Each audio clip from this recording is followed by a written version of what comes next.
नमस्कार, आप देख रहे हैं ईएमएस टीवी और मैं हूं आपके साथ कंचन। आई नजर डालते हैं उत्तराखंड की कुछ खास खबरों पर।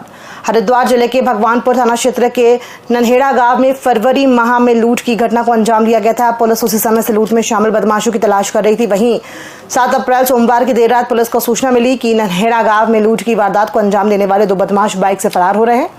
इस सूचना पर भगवानपुर थाना प्रभारी निरीक्षक सूर्य भूषण नेगी ने तत्काल पुलिस टीम के साथ मिलकर बदमाशों की घेराबंदी करते हुए बदमाशों को रोकने के लिए कहा तो उन्होंने पुलिस पर गोली चला दी, जिस पर पुलिस ने भी बदमाशों के ऊपर जवाबी फायरिंग कर दी है। इसी बीच एक बदमाश के पैर में गोली लग गई और वो घायल हो गया, जबकि उसका दूसरा साथी मौका पाकर फरार हो गया। वहीं पकड़े गए बदमाश ने अपना नाम अंशुल निवासी हरचंदपुर कोतवाली मंगलौर बताया है। इसी के साथ उसने मौके से फरार होने वाले अपने साथी का नाम शिवम बताया। वहीं बदमाशों के साथ हुई मुठभेड़ की सूचना मिलने पर हरिद्वार एसएसपी प्रमेंद्र डोभाल भी मौके पर पहुंचे और घटना की जानकारी ली। फिलहाल पुलिस ने घायल बदमाश को उपचार के लिए रुड़की के सिविल अस्पताल में भर्ती कराया है।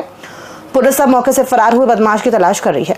पुलिस को सूचना मिली थी कि ये मंगलौर की साइड से भगवानपुर की ओर आ रहा है, तो कुंजापुर फाटक के पास में चेकिंग के दौरान इसे रोकने की कोशिश की गई और इसके द्वारा पुलिस से भागने के प्रयास में पुलिस पर फायर किया गया। पुलिस ने इसको तत्काल न्यूट्रलाइज करके इस क्रम में इसके पैर पर गोली लगी और इसको हॉस्पिटल लाया गया है। एक व्यक्ति जो इसके साथ था, जो अभी फरार चल रहा है, उसके लिए कॉम्बिंग अभी हमारी जारी है।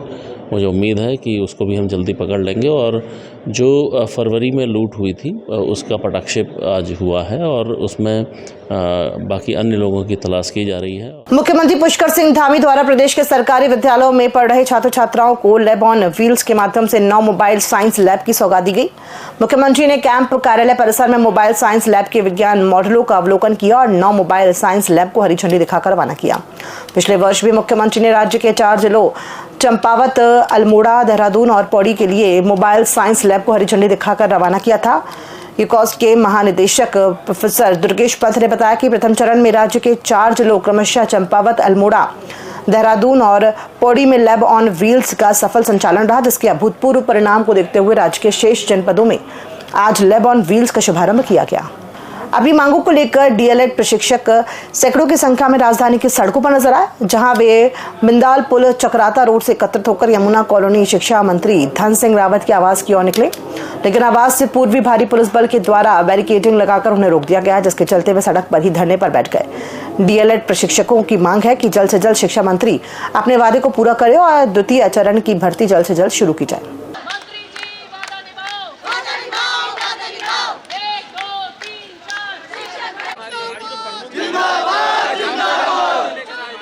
हमारी मांग ये है कि मंत्री जी ने हमें पिछले साल ये आश्वासन दिया था कि वो द्वितीय चरण की भर्ती निकाल लेंगे, जिसमें उन्होंने हमें बोला था कि ज़्यादा से ज़्यादा पद वो निकालने की कोशिश करेंगे और वो आश्वासन उन्होंने पूरा नहीं किया है। तो हम बस इसलिए हैं कि हम उनसे मिल रहे हैं, हमें बहुत सकारात्मक उनसे वो रिस्पांस मिल रहा है, लेकिन रिस्पांस के आगे हमें एक्शन होते हुए नहीं दिख रहा है। हम जब भी विभाग से मिलने जा रहे हैं, विभाग हमें टाल रहा है, तो हमें ये समझ में नहीं आ रहा है कि हमारे साथ मतलब गलत किस एंगल से हो रहा है। विभाग नहीं सुन रहे या मंत्री जी नहीं सुन रहे।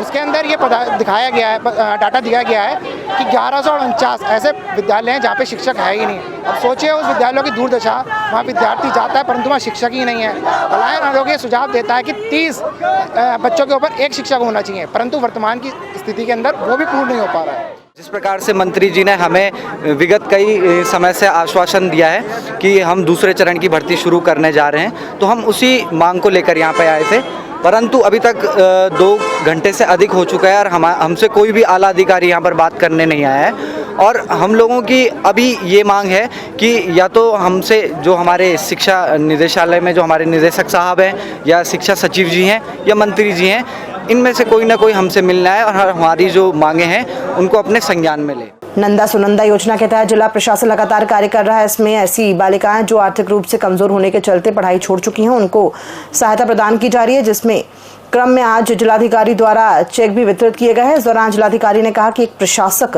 होने के नाते हमारी ये जिम्मेदारी है कि शिक्षा को महत्व दें और यदि कोई शिक्षा से किसी कारणवश वंचित रहता है तो उसे शिक्षा से जोड़ा जाए। इससे प्रेरणा लेते हुए हमारे जनपद में प्रोजेक्ट नंदा सुनंदा शुरू किया गया है, क्योंकि हमारी टीम का ये मानना है कि ऐसी जो सर्कमस्टांसेस से इम्पेक्टेड बालिकाएं हैं जिनको पढ़ाई छोड़नी पड़ गई बीच में, चाहे स्कूल की या कॉलेज की या पोस्ट ग्रेजुएशन की।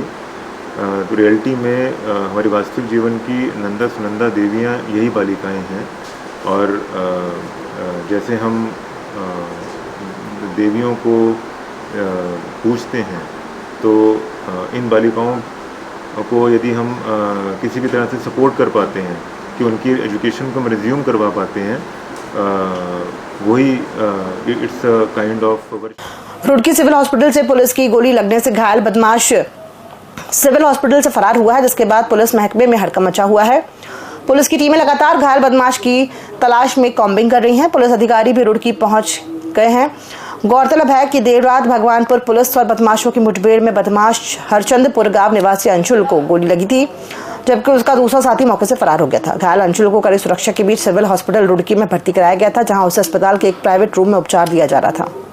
गढ़वाल लोकसभा सांसद अनिल बलूनी ने रुद्रप्रयाग पहुंचकर भारतीय जनता पार्टी कार्यकर्ताओं से मुलाकात की। इस दौरान उन्होंने मीडिया से मुखातिब होकर कहा कि भारतीय जनता पार्टी की सरकार की सफलतापूर्वक 3 वर्ष पूर्ण होने पर प्रत्येक जनपद में कार्यक्रम आयोजित किए गए हैं, जिसमें समाज में बेहतर काम करने वाले लोगों को सम्मानित किया जा रहा है। उन्होंने यात्रा को लेकर कहा कि सरकार और प्रशासन द्वारा यात्रा की तैयारियां युद्ध स्तर पर की जा रही हैं और इस बार यात्रा और भी भव्य होगी।